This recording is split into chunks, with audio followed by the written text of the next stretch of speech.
Olá, meu querido amigo, estamos aqui com o nosso Direito e Justiça, sempre uma grande alegria, satisfação imensa, trazer tanta gente boa, trazer tantos conhecimentos e partilhar com você aquela experiência maravilhosa de ter um entrevistado que vem trazendo sua energia, seu conhecimento, sua alegria, sua vontade realmente de compartilhar aquela experiência de vida, aquela experiência profissional, tudo aquilo que ele vem experimentando na sua prática, né, gente?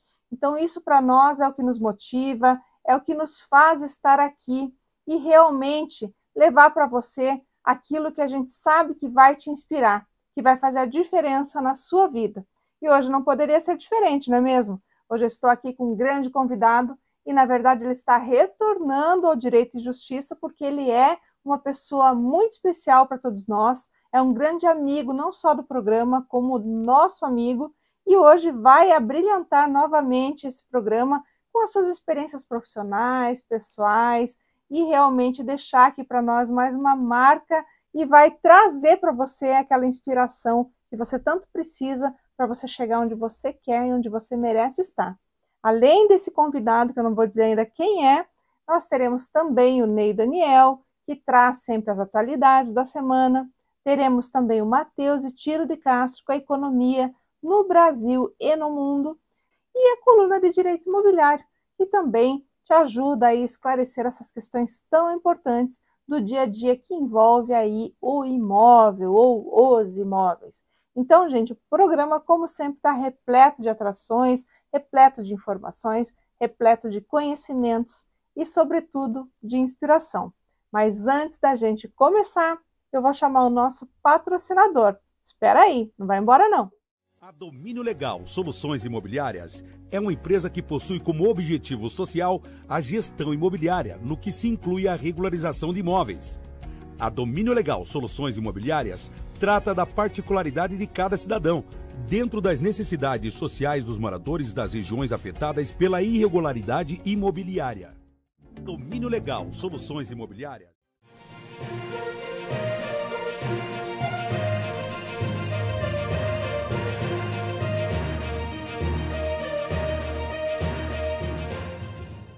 Estamos no ar, então, com o nosso Direito e Justiça e hoje, com grande alegria aqui para receber novamente o nosso querido amigo, Dr. João Carlos da Costa. Seja muito bem-vindo, meu amigo. E, como sempre, né, para brilhantar o nosso programa aqui hoje. Muito obrigado, doutora Débora e telespectadores, agradeço a deferência e é com prazer que eu estou aqui para dialogar e trazer alguma coisa da minha experiência de vida e aquilo que puder, se de repente servir de inspiração, que eu cada vez mais me inspiro também com exemplos de outras pessoas, eu gostaria de também deixar de repente o meu legado.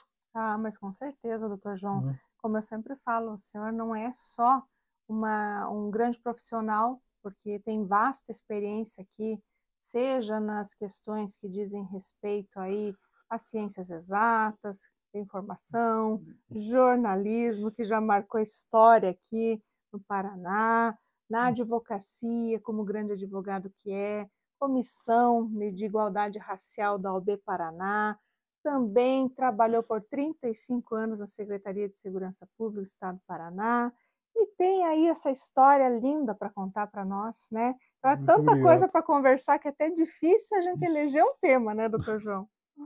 Isso é verdade. Né? Mas é com muito prazer, dentro daquilo que está no alcance do nosso conhecimento.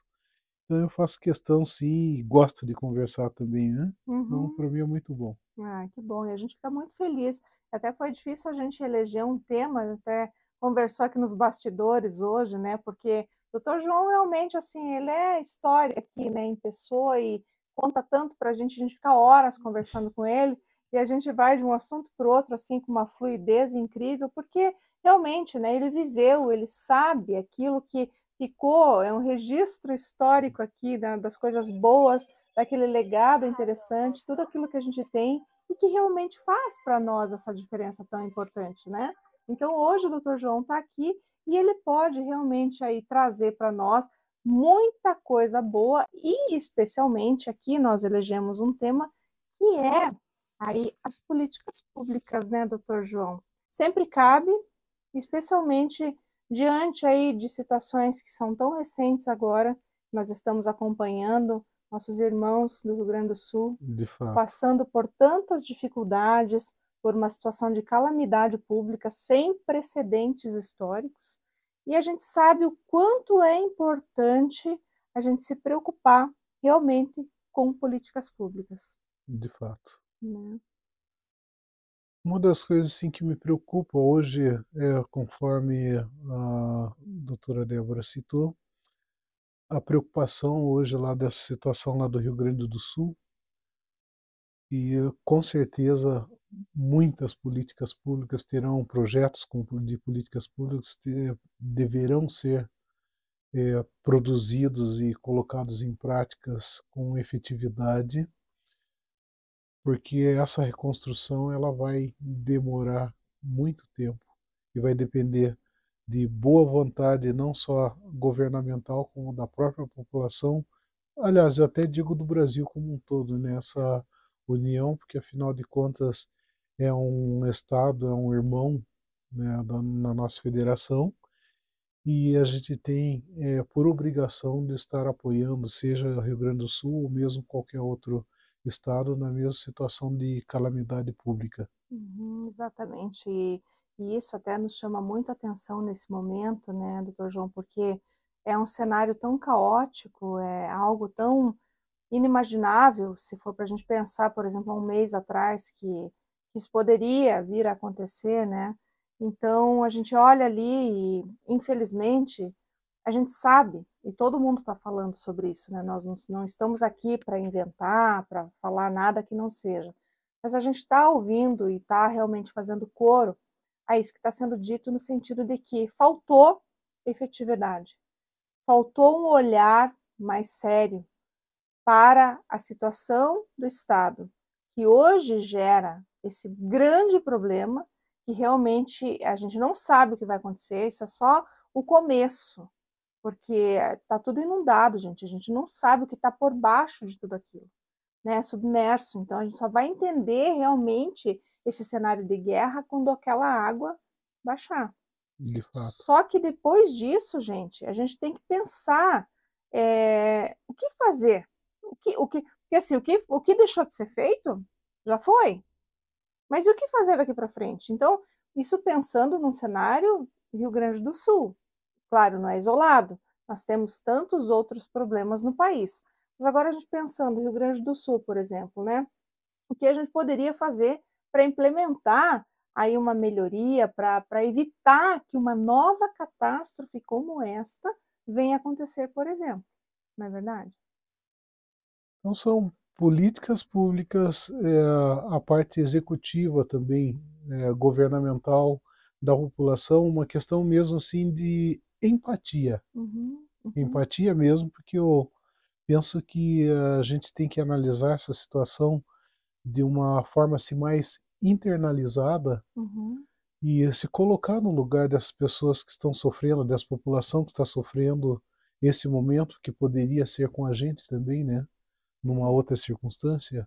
uhum, Então, o mais importante é nos solidarizarmos, mas não só nesse momento, porque ali requer um trabalho a longo prazo, vai requerer um trabalho a longo prazo, tanto lá como em outras situações, uhum. assim como é na vida cotidiana, principalmente hoje com os problemas climáticos. Uhum, exatamente, porque Né? não é só uma questão, né, que também diz respeito, claro, né, à administração pública, enfim, a todas essas questões que a gente está salientando aqui, mas também uma questão de cuidado, né, que entra aqui também a preocupação com o meio ambiente, né, que a gente já Sim, vem falando há tantos anos, né, gente, o meio ambiente que está aí, que a gente precisa realmente olhar com mais cuidado, porque tudo está se traduzindo agora nessas situações, nessa calamidade que acontece aqui no Brasil, no estado do Rio Grande do Sul, acontece em tantos outros lugares do mundo. Na China a gente tem visto também, né? Enfim, vulcões entrando em erupção, tanta coisa acontecendo. Claro, gente, tem coisa que assim é da natureza, né? Ali a gente não tem como intervir diretamente, né? Mas agora, questão de clima, alterações, essas chuvas e tudo isso, claro que a gente sabe que tem interferência humana aí. Então, tudo que for possível fazer e olhar com esses olhos mesmo, né, de empatia, de se preocupar, de se colocar no lugar do outro e ver o que que eu quero para mim. Será que isso que eu estou fazendo realmente vai ser bom, né? Seria bom para mim? Então, olhar realmente desta forma, né? Esse olhar amoroso para a gente transformar o mundo, fazer pelo menos a nossa parte. Como a gente dizia aqui nos bastidores, né? A gente planta uma sementinha. Se essa sementinha germinar, já está ótimo, não é verdade? Justamente. Gente, mas a gente vai agora chamar o Ney Daniel ali, porque ele tem notícias também importantes nessa semana para nos trazer. Vamos lá, Ney?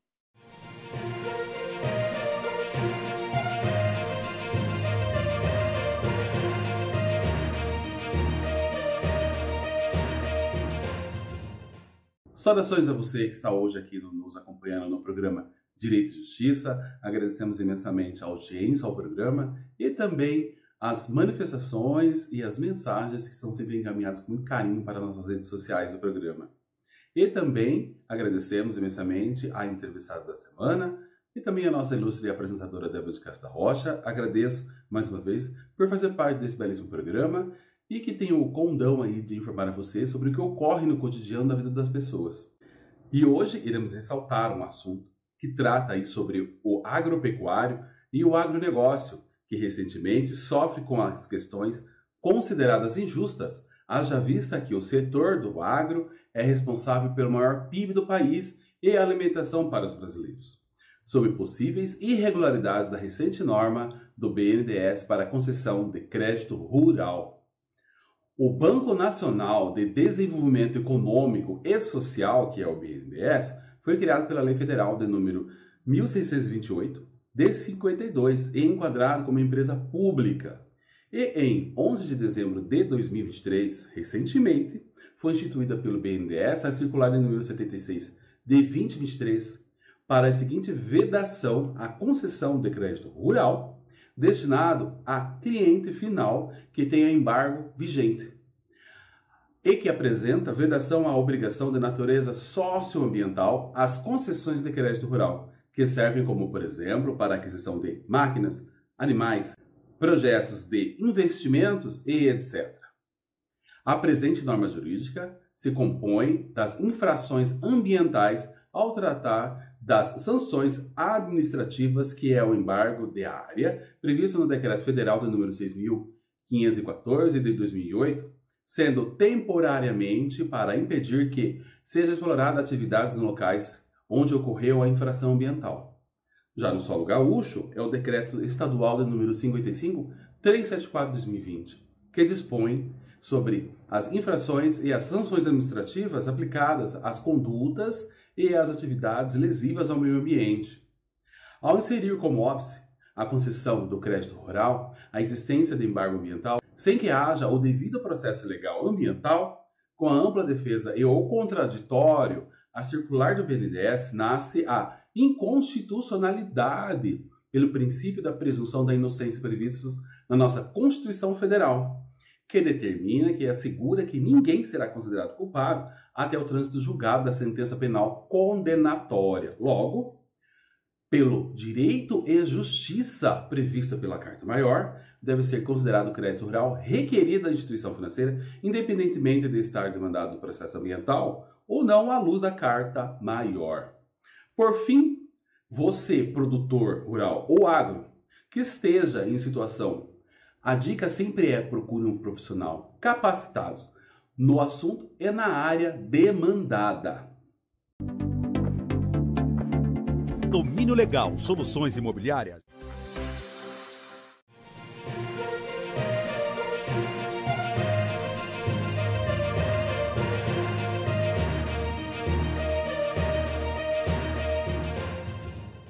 Bom, Ney, agradeço aí pelos teus comentários da semana, sempre muito importantes aí para a gente também ficar atualizado diante aí dessas notícias que sempre traduzem aí aquilo que vem acontecendo no nosso cenário jurídico.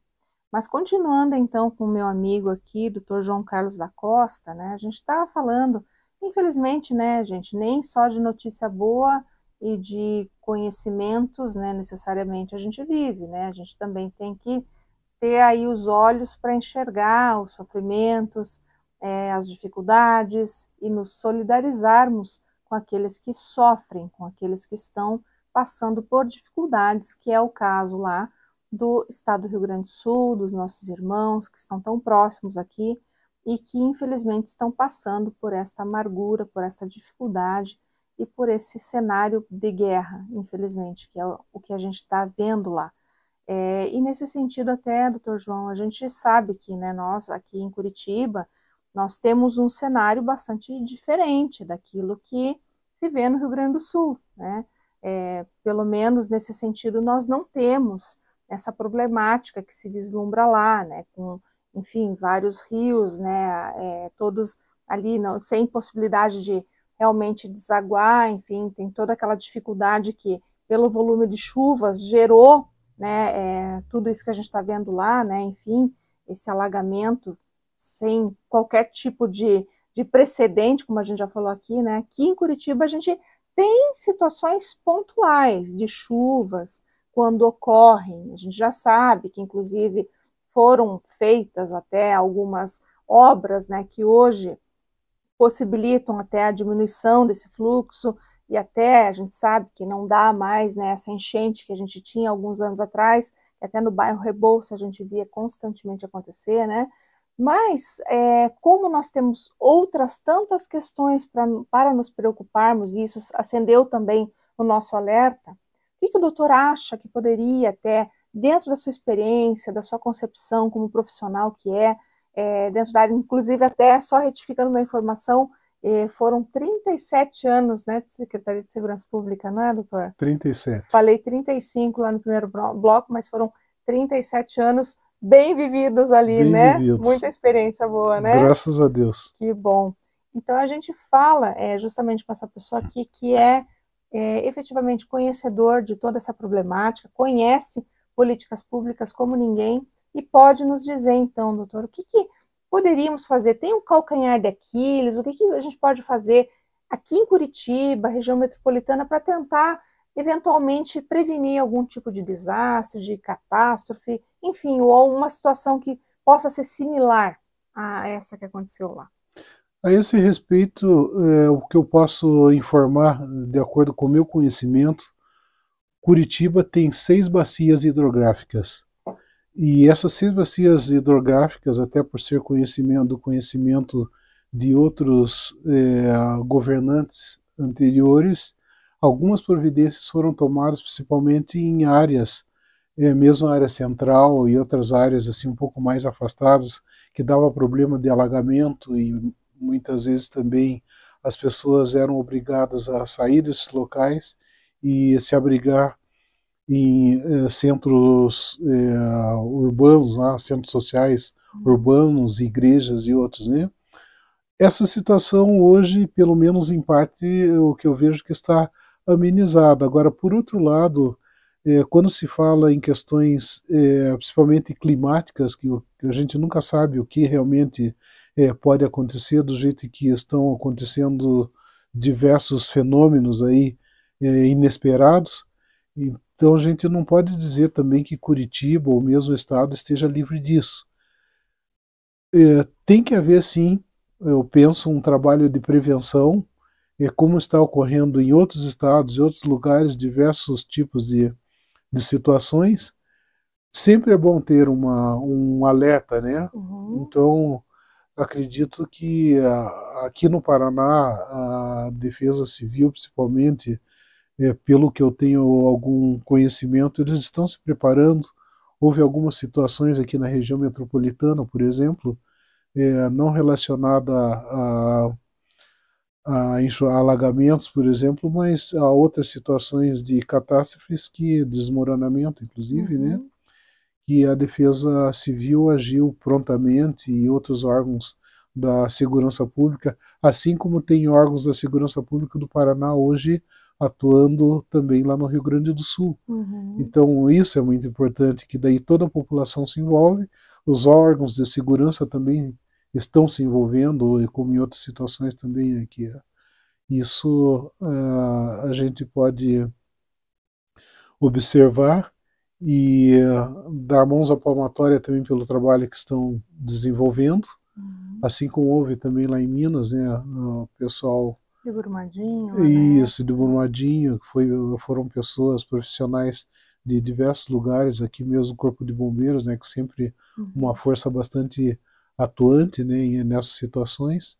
Então, o que precisa são, assim que eu vejo, tem a questão de políticas públicas preventivas, né, também, né? Então, para cada situação, o resultado seja realmente eficiente. Isso vai aí, então, agora, né, do aparelhamento também, né, do próprio Estado, né, para que possa ter condições de prevenir, e já pensando justamente que o clima está mudando, situações acontecem, esses fenômenos climáticos realmente estão surpreendendo. Uma questão muito importante, nós não estamos tendo sequer outono nesse ano. A gente está chegando no mês de junho daqui a pouco, a gente teve 3 dias de outono, pelo menos aqui, né, em Curitiba, região metropolitana, a gente não sabe ainda o que é isso, que a gente está usando o ar-condicionado ainda para tentar aí diminuir um pouco a sensação térmica de calor, né? Então é algo totalmente atípico, gente. Isso, claro, que vai acarretando nesses episódios aí que muitas vezes vão trazendo consequências drásticas. Então é bom a gente sempre cuidar, a gente sempre ter essas políticas voltadas a essa intenção realmente de prevenir, para que a gente evite esse tipo de situação e, claro, olhando agora para os nossos irmãos, fazendo tudo que a gente puder para que eles possam se reconstruir, para que eles possam realmente superar essa situação tão difícil, tão dramática, que a gente nunca imaginou que iria acontecer. Mas, doutor João, eu vou chamar agora, então, lá o Matheus Retiro de Castro, para ele falar um pouco sobre a economia no Brasil e no mundo, o que aconteceu nessa semana, para a gente entender um pouquinho mais os impactos aí, inclusive no nosso bolso, né? Que é tão importante saber. Vamos lá?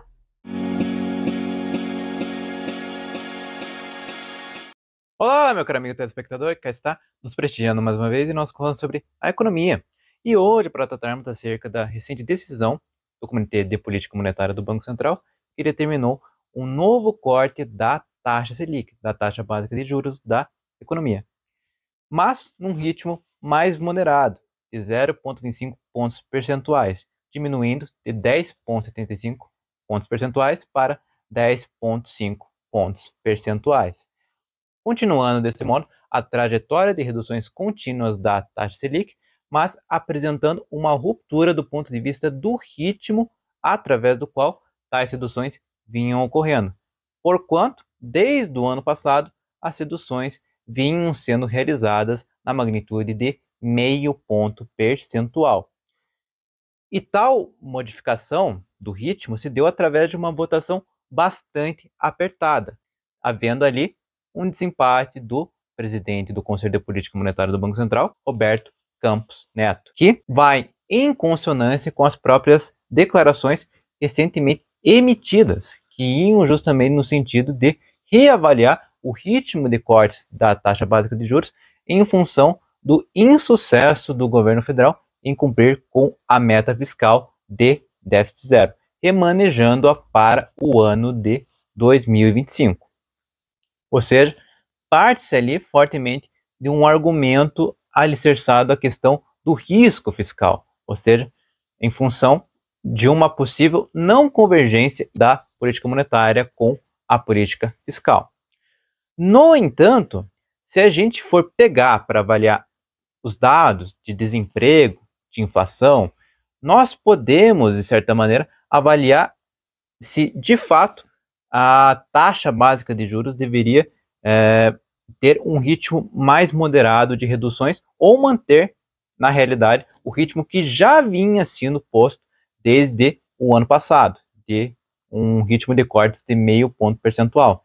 Isto porque A partir do momento em que a taxa Selic apresenta um ritmo mais moderado de cortes, menores serão os estímulos, por exemplo, a emissão de crédito, que tem por objetivo estimular tanto o consumo das pessoas físicas em geral, quanto a produção das empresas através de capitais emprestáveis, ou seja, de fluxos de crédito que vão ensejando as empresas a investirem produtivamente.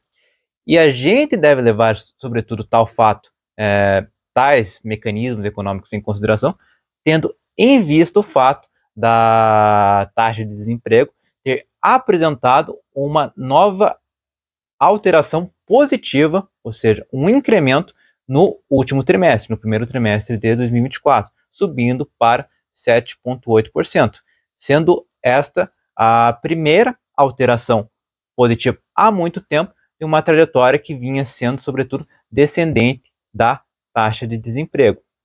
Ou seja, há de se ter em vista, sobretudo, este cenário, no qual há uma perspectiva de enfraquecimento do ritmo de crescimento do PIB, de aceleração potencial do desemprego, concomitantemente a uma inflação que vem se apresentando, sobretudo, como controlada. Ou seja, justifica-se, de fato, arrefecer o ritmo de redução da taxa Selic, tendo em vista que a inflação continua fortemente controlada e tendo em vista tal enfraquecimento do ritmo de crescimento da atividade econômica, é um questionamento que nós devemos, sobretudo, ensejar em função de preocupações acerca da sustentabilidade da trajetória de crescimento da economia brasileira, também tendo em vista tal preocupação que começa, a tomar corpo em função do retorno dos aumentos da taxa de desemprego, que se refere, sobretudo, a uma massa de trabalhadores, a uma massa de força de trabalho que vem sendo crescentemente tendo dificuldades para obter emprego, para obter uma vaga no mercado de trabalho. Tendo tudo isso em vista, esperando ter transmitido informações relevantes sobre a economia, eu me despeço de ti, meu caro amigo telespectador, e te aguardo até a próxima semana. Muito obrigado.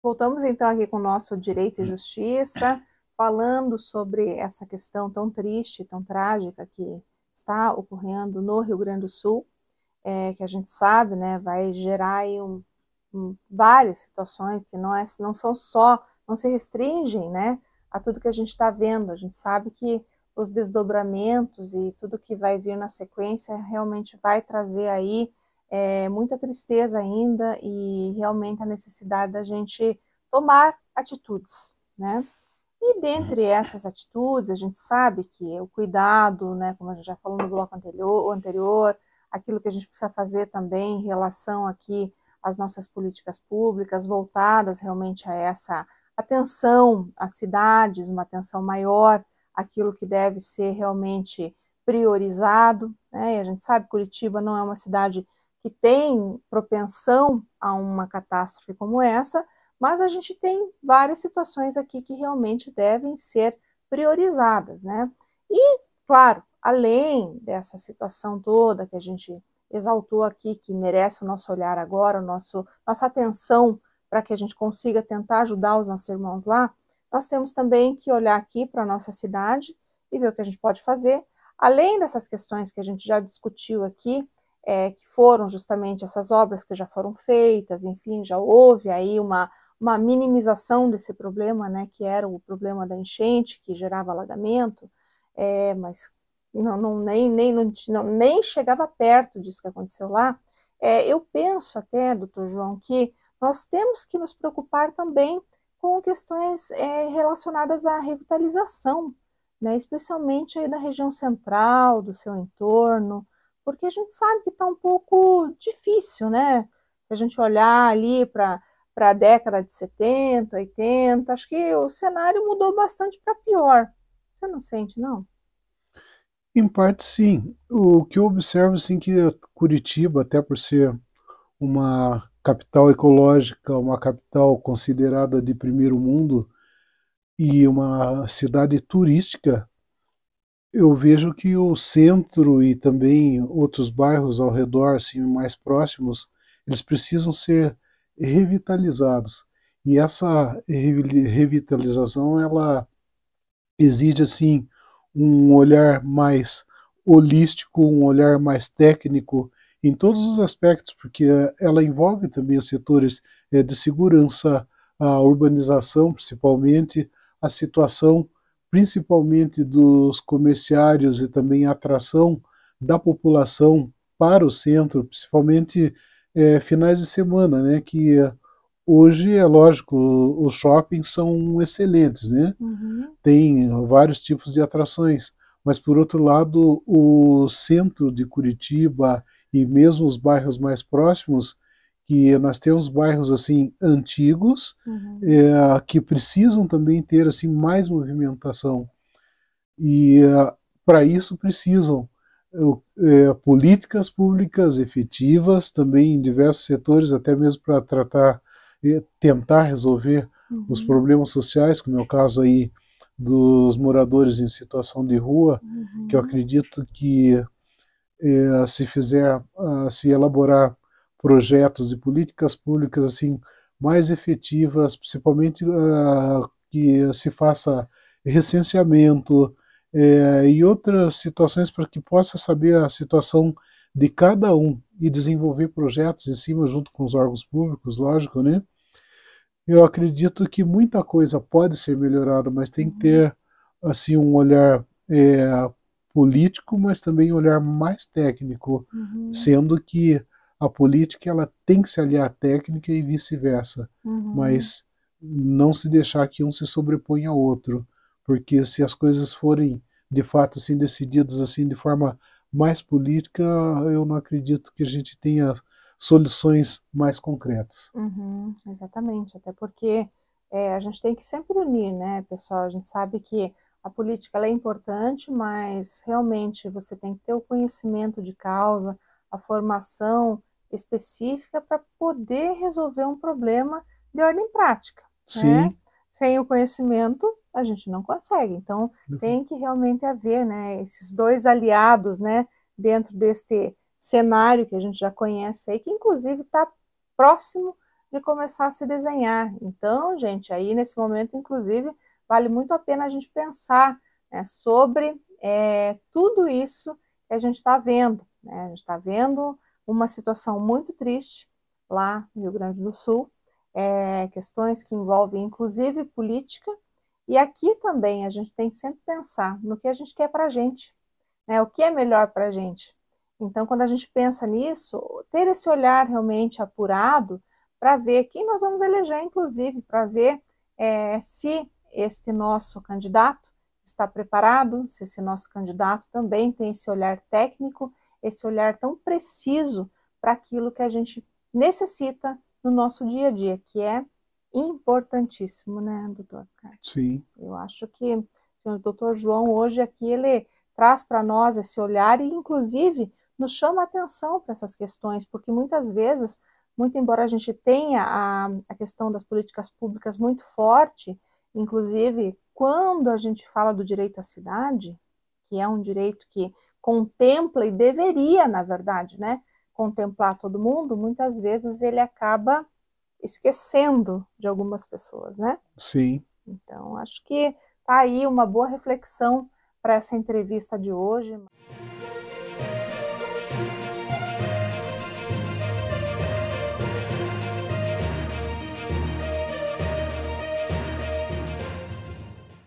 A Domínio Legal Soluções Imobiliárias é uma empresa que possui como objetivo social a gestão imobiliária, no que se inclui a regularização de imóveis. A Domínio Legal Soluções Imobiliárias trata da particularidade de cada cidadão, dentro das necessidades sociais dos moradores das regiões afetadas pela irregularidade imobiliária. Domínio Legal Soluções Imobiliárias.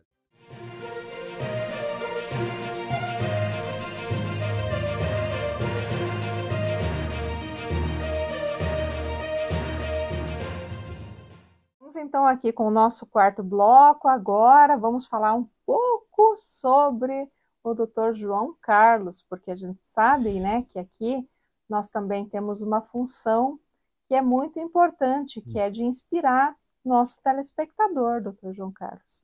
Então, eu gostaria muito que você, nesse bloco, falasse um pouco de você. Quem é o João Carlos? Como ele fez, o que ele fez para chegar onde ele está hoje? Nasci em família pobre, minha mãe professora primária, meu pai operário braçal, estudava pelos cadernos da antiga Fundepar, quando a gente ganhava o material, ia para a escola com os pés descalços no norte do Paraná, Jacarezinho, ia com os pés descalços e o guarda-pó era um guarda-pó da grife Anaconda, ou seja, de saco de farinha, saco de farinha Anaconda, mas a minha mãe, a falecida mãe, confeccionava e eu e meus irmãos, então nós tínhamos o guarda-pó de saco de farinha, assim como também a nossa mochila também era feita de saco de farinha, e a gente chamava no norte conhecido por bornal. Então a gente colocava os cadernos dentro e a cartilha Caminho Suave, Caminho Suave ia para a escola. Então, mas a vida, hoje, quando eu paro e penso por tudo aquilo que a gente passou, aquela pobreza em termos assim de patrimônio, pobreza econômica, mas a gente ganhou em riqueza de conhecimento, riqueza de criatividade, porque a gente inventava na época, porque não tinha a tecnologia, não que eu seja contra a tecnologia, mas o fato de não existir tanta tecnologia aguçava cada vez mais a criatividade da gente. Posteriormente, quando fui fazer depois de terminado o primário, daí prestei exame de admissão, assim como outros na época, para fazer o antigo científico, e tem algumas vivências ali, mas eu nunca deixei de estudar, né? Eu sempre procurava, por mais que às vezes a gente encontrasse dificuldades, principalmente quando a nossa família se mudou aqui para Curitiba, foi num período em que a gente não conseguiu transferência na escola e eu precisava fazer o ginásio, né? Antigo ginásio. Tive que esperar meio ano, ou seja, perdi meio ano, mas, por outro lado, naquele mesmo período surgiram, eu estava já um pouco antes, eu estava na idade para fazer inscrição no Senai, para um curso de aprendizado profissional, e minha mãe me levou para fazer a inscrição no Senai, que ficava na Rua Chile, onde hoje funciona a Unicuritiba, né? E olha, na hora eu não sabia, inclusive, qual curso escolher. E daí tinha lá artes gráficas, e dentro de artes gráficas tinha lá linotipia. Nossa, imagina. Então eu nem sabia, daí eu falei até na época, falei para minha mãe, só porque eu não sei o que é, então eu quero saber. Então linotipia, que eu vinha a saber daí mais tarde, era aprender além das artes gráficas de forma geral que a gente aprendia. Então era uma máquina que fazia a composição tipográfica de jornal, mas de uma forma mecânica. E com isso eu comecei, depois do aprendizado, fui presidente da Associação de Alunos do Senai na época, né? Escolhido por unanimidade. Então tem algumas histórias dessa minha parte da adolescência lá no Senai.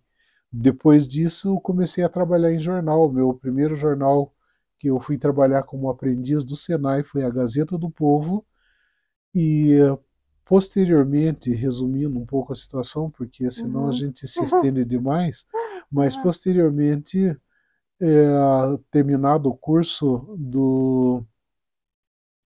do Senai, daí terminou também o meu estágio na Gazeta do Povo, mas foi um momento que os jornais também estavam começando a se modernizar, né? Estavam vindo daí os primeiros computadores. E eu fui trabalhar no jornal Estado do Paraná, na Cidade das Comunicações. Até a época havia a propaganda, o Jornal Estado do Paraná, o Jornal do Ano 2000. E ali eu comecei a minha carreira trabalhando no jornal. Dali o jornal me deu também várias oportunidades para poder continuar meus estudos. Aí fiz vestibular em diversas áreas. Uma delas foi medicina, que era o que eu mais tinha vontade de fazer, mas como eu não tinha condições financeiras, nem meus pais tinham, daí eu desisti da ideia, porque era um curso, e ainda é um curso muito caro. Fiz direito, passei uma vez, mas daí achei que não era aquilo que eu queria, mas na época também fiz o vestibular para Química Industrial. E o paradoxo disso é que quando eu fiz o científico, eu não gostava de matemática, física e química, mas daí eu Foi se desafiar. eu fui me desafiar. Passei no vestibular daí, e comecei a gostar, daí dando aula também em alguns períodos como estágio. Fui professor durante bom tempo dentro da área de ciências exatas, apesar que antes mesmo eu gostava mais de português, geografia e história, para mim não tinha igual, né?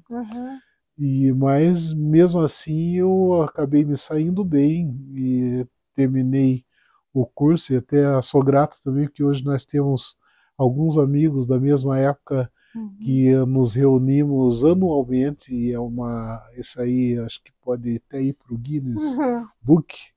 Só falhamos no período da pandemia, né?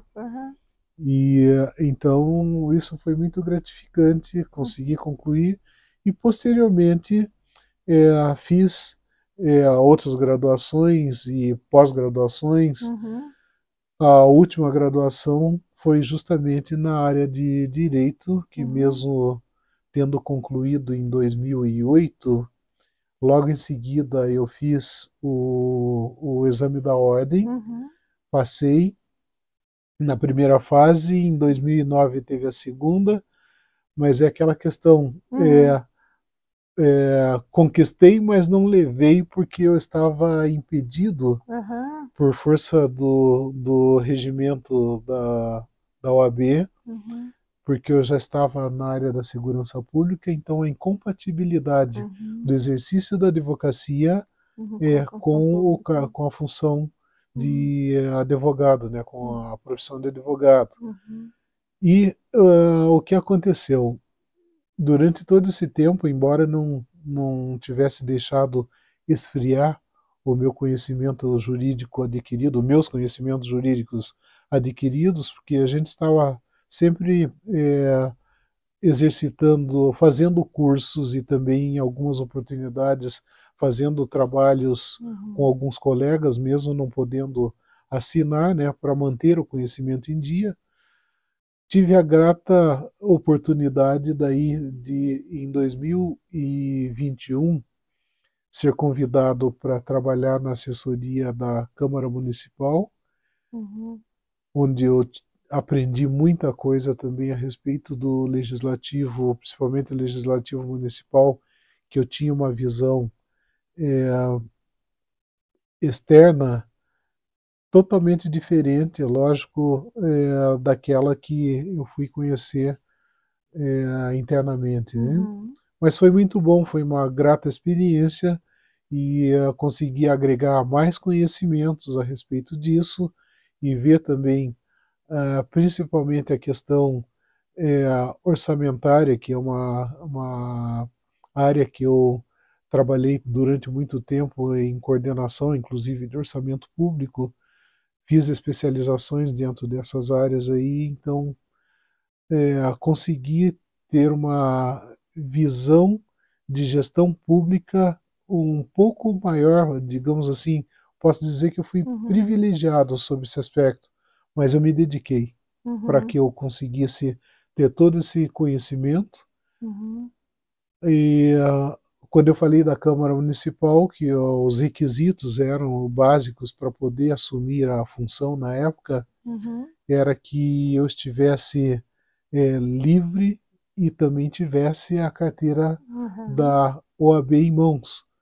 E então o que aconteceu? Quando eu recebi o convite, eu tive que correr, de fato, para que eu conseguisse, no tempo hábil, que saísse a minha aposentadoria e que eu conseguisse também ter a carteira da OAB, que eu já tinha o direito adquirido desde 2009, que eu tinha passado no exame da ordem.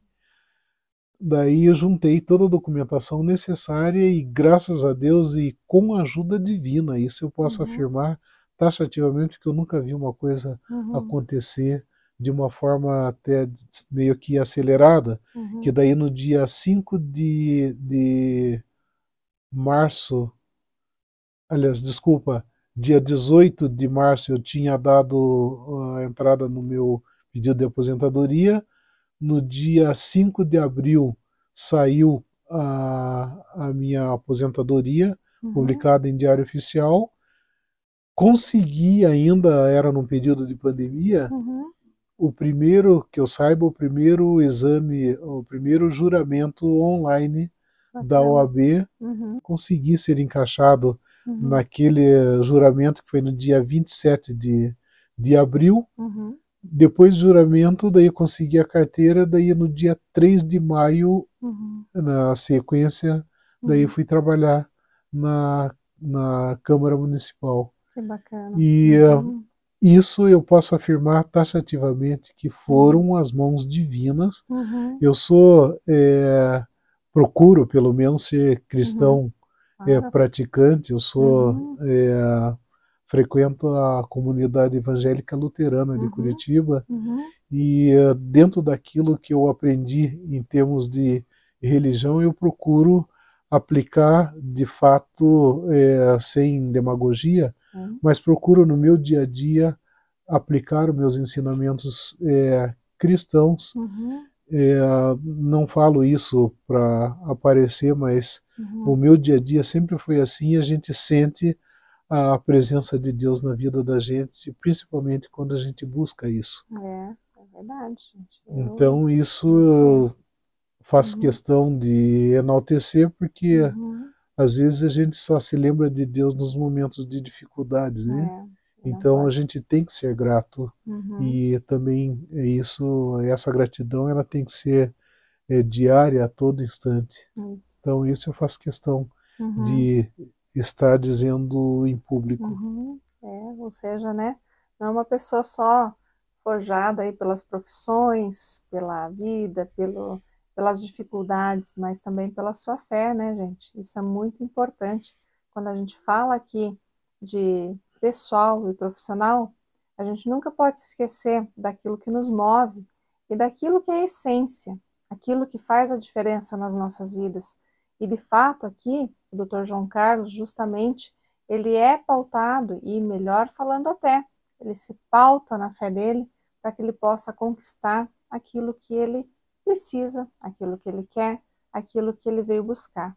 Então, o Dr. João Carlos é uma pessoa diferenciada nesse meio, não é à toa que ele é uma grande referência naquilo que ele faz, naquilo que ele é, no seu meio, entre os seus colegas, seus amigos, porque ele realmente tem um legado, uma história rica como pessoa, como ser humano, como profissional.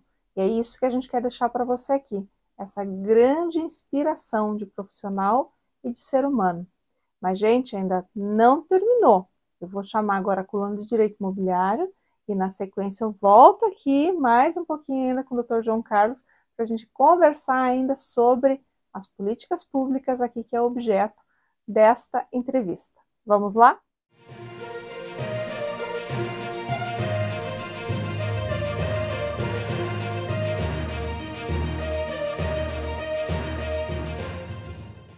Oi, meu amigo, voltamos aqui com a nossa coluna de Direito Imobiliário e hoje nós vamos falar sobre um tema sempre polêmico, que é os contratos de locação aqui, especificamente quando a gente trata de direito de indenização ou obrigação de indenização, né?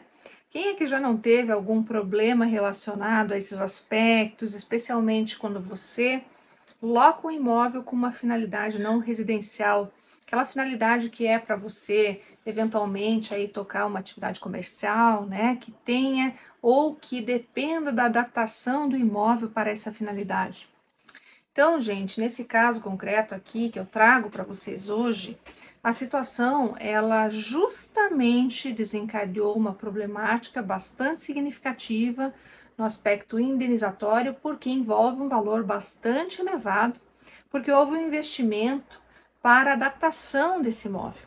E a grande discussão aqui gerada foi justamente se cabia ou não a indenização, porque o que aconteceu no caso? Houve a renúncia expressa do direito à indenização à benfeitoria.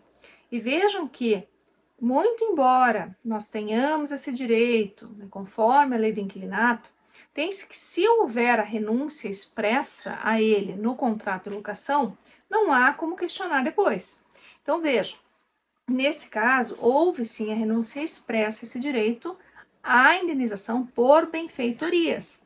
No entanto, o que eu quero dizer para vocês? Que muito embora eu tenha a renúncia a benfeitorias, elas não se confundem a indenização pelas accessões. Mas o que são as accessões, Débora? As accessões podem ser interpretadas aí como construções, plantações, aluviões, avulsões, conforme o próprio Código Civil determina.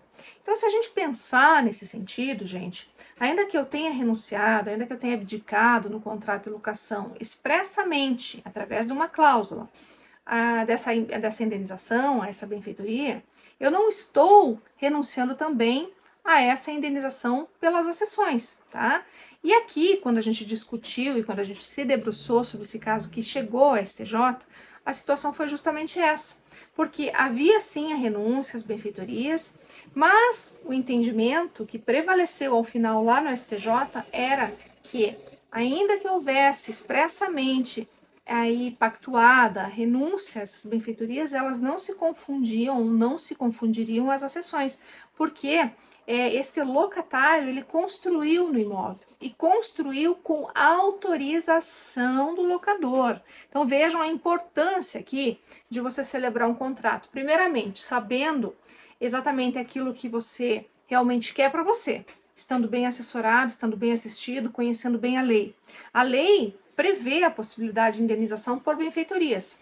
Mas a súmula 335 do STJ, por sua vez, ela prevê que você também pode renunciar. Então, uma vez que você renuncia às benfeitorias, você não tem mais como reivindicar isso, seja administrativamente, amigavelmente ou mesmo processualmente, judicialmente. Mas o caso aqui foi justamente no sentido de que esse locatário, ele alugou esse imóvel com a finalidade não residencial, seja comercial, para ele desenvolver uma atividade. Mas para que ele desenvolvesse essa atividade, ele precisava construir no local. Então, eu não tenho como confundir a construção com uma benfeitoria que é meramente acessória, tá? Então, quando eu faço uma construção no local, eu estou na previsão do 1248 do Código Civil. E se eu estiver de boa fé, não tem como haver uma negativa desse direito à indenização. E vejam que nesse caso, inclusive, o valor investido para que fosse construída, então, aí esse espaço, melhor, o construído esse espaço, houve o gasto, né, o investimento de mais de R$1 milhão que foi aferido por perícia. Então, numa situação como essa, não há como ignorar, ou pior até, confundir a benfeitoria, que é acessória, aquilo que já existe, com uma acessão, que é uma construção, que foi o caso aqui, tá? Então, se você, eventualmente, estiver diante de uma situação assim, né, que você construiu, e ainda assim você se sente, talvez, prejudicado por ter renunciado ao direito à benfeitoria, saiba que a benfeitoria, então, não se confunde com a cessão, tá certo? Acho que isso é um ponto crucial. E para você que é locador também, né, tome cuidado. Quando vocês forem redigir um contrato, estabeleçam exatamente todas as premissas contratuais, tudo aquilo que pode ou não vir a ser indenizado. Se especialmente houver a necessidade de uma construção, que haja autorização expressa também, gente, porque Tem-se que toda construção, se feita de boa fé, também merece ser indenizada, e boa fé também presume ali a autorização do locador. Então, ainda que você construa em terreno alheio, mas haja essa presunção de boa fé, haja autorização expressa para a construção, você que é locatário pode vir a ser indenizado sim. Então, esses cuidados, gente, são essenciais na celebração de contratos. A gente sempre fala aqui, todo e qualquer contrato deve ser meticulosamente alinhado à tua situação concreta. Não pega contratinho de internet, não caia nessa armadilha, porque você pode vir a perder muito. Contrate uma assessoria, vai atrás realmente de quem sabe, de quem tem a especialização no assunto, para você conseguir sempre amparar o seu direito. Quem conhece a jurisprudência, está atualizado, que sabe realmente como os tribunais vêm decidindo, conhece as súmulas, conhece as especificidades daquele tipo de contrato. Estando amparado efetivamente por um profissional que conheça a jurisprudência e conheça a legislação, você possa então, lá na frente, se for o caso, ter acesso ao seu direito da melhor maneira possível. Bom, pessoal, sendo isso que eu tinha hoje para trazer para vocês, tenho a certeza que pude aproximá-los um pouco mais do seu direito na área imobiliária. Um grande abraço e até a próxima!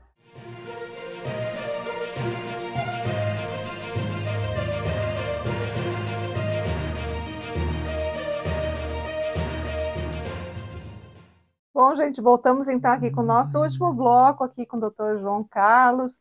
Eu sei que a gente tem muita coisa para falar e essa entrevista foi muito importante para nós. E assim, papo super agradável, gostoso, né? Mas a gente tem que agora, doutor, finalizar com um assunto que para mim é muito importante, que é o Conselho de Desenvolvimento, que eu sei que dentro disso que você está falando hoje aqui para nós, políticas públicas, foi algo marcante na sua vida. Eu queria que você deixasse aqui, pelo menos, né, para o nosso público, esse belíssimo trabalho, falasse um pouquinho dele. O que foi esse conselho e se há esperança da gente reativar isso agora. Com certeza. Há algum tempo atrás, uma amizade com um amigo que era vereador e tinha um assessor também que bastante ativo, nós nos sentamos para discutir a criação de um conselho de desenvolvimento, e esse conselho se tornou realidade. Com estudos nossos, nós conseguimos concretizar, registrar esse conselho, e a função do conselho seria, não, ainda pode ser, porque nós precisamos atualizá-lo, e como proposta também para desenvolvimento de bairros e do próprio centro de Curitiba, com a participação maior, principalmente da população, no sentido de decidir aquilo que realmente a população precisa para os bairros e para o centro, mas de uma forma de crescimento, desenvolvimento e nas diversas áreas, principalmente questão de urbanização e outras, porque a urbanização, a revitalização, elas conjuntamente executadas, elas trazem, assim, no meu ponto de vista, um desenvolvimento maior, um bem-estar maior, tranquilidade para a população, e aquela sensação também da população estar participando, que é bem melhor essa sensação, até porque as pessoas se sentem mais úteis, e estar participando, principalmente nas diversas áreas de desenvolvimento, como a gente pensa tecnicamente na questão da educação, tão essencial, na questão cultural, na questão da qualificação profissional, hoje tão carente, que nós vemos muitas áreas aí abertas para empregabilidade, e, no entanto, nós não encontramos tantos profissionais qualificados para assumir essas vagas de emprego.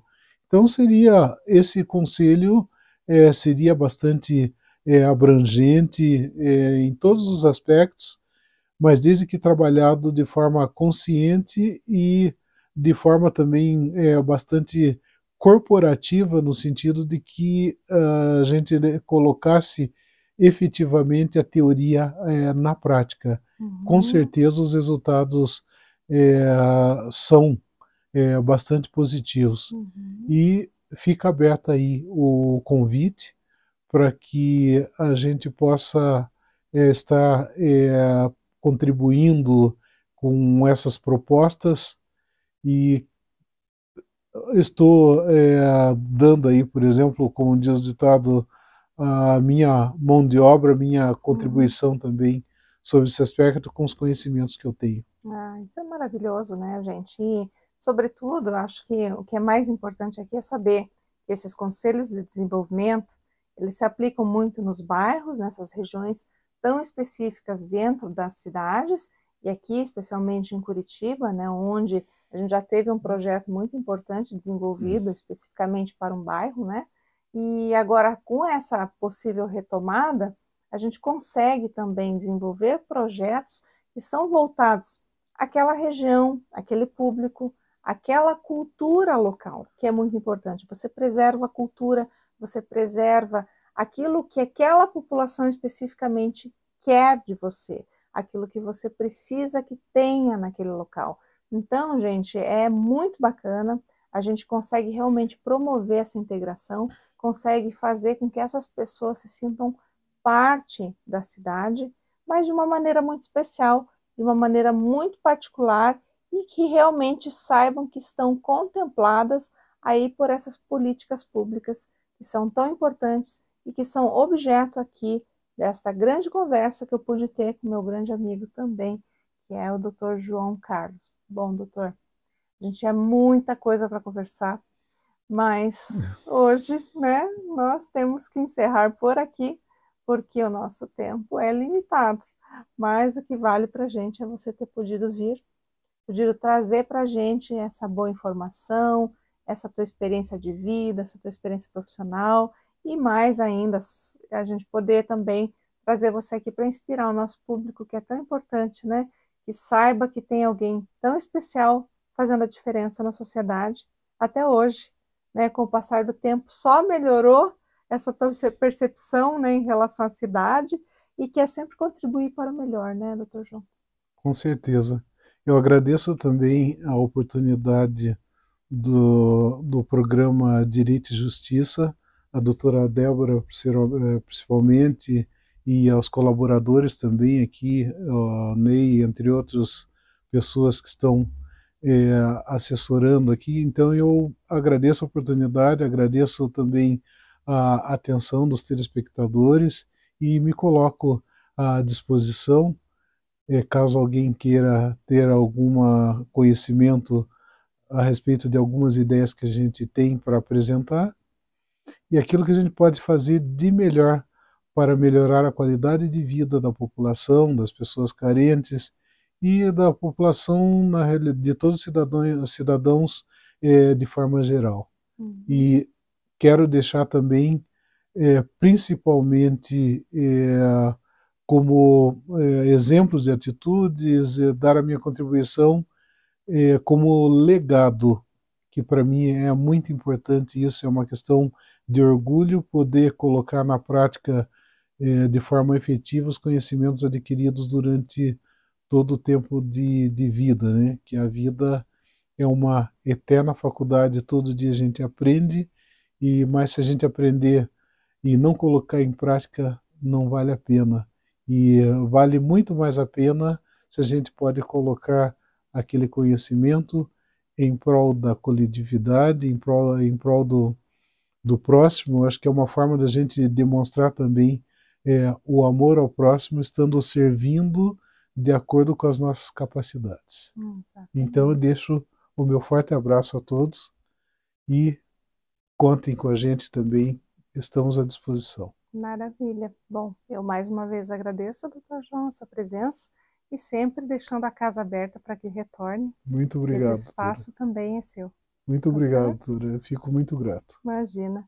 E mais uma vez, meu querido público, eu me despeço sempre com aquela alegria, satisfação, sabendo que o meu convidado, que é a grande estrela aqui, fez a diferença na sua vida e pôde realmente te mostrar vários caminhos, inúmeras possibilidades, oportunidades e te inspirar a ser cada vez mais e melhor. Espero você sempre aqui conosco e na próxima semana com certeza, para a gente continuar nesse nosso desenvolvimento, nessa nossa rota que não tem volta mais, que só vai para frente. Um grande beijo e até a próxima semana.